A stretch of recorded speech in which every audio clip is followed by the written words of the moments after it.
বাঙালির ভ্রমণের তালিকার একদম প্রথমেই যেগুলি আসে সেগুলি হলো দীঘা, পুরী ও দার্জিলিং। বর্তমানে দীঘা বাঙালির কাছে আরও আকর্ষণীয় হয়ে উঠতে চলেছে।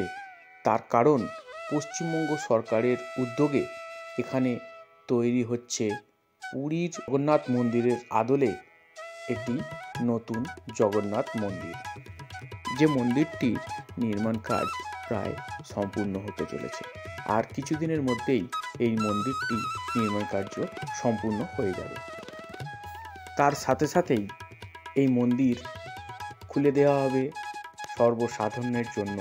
সময়ের অভাবে যারা পুরীর জগন্নাথ দেবের দর্শনে যেতে পারেননি, তারা অল্প সময়ের মধ্যেই দীঘায় জগন্নাথ দেবের দর্শন করে আসতে পারবেন খুব সহজেই। আর এই মন্দিরের সৌজন্যেই দীঘা বাঙালির কাছে যতটা আকর্ষণীয় ছিল,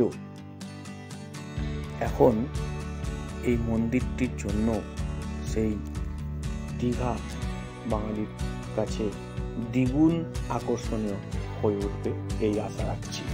আশা করি বন্ধুরা ভিডিওটি আপনাদের ভালো লেগেছে।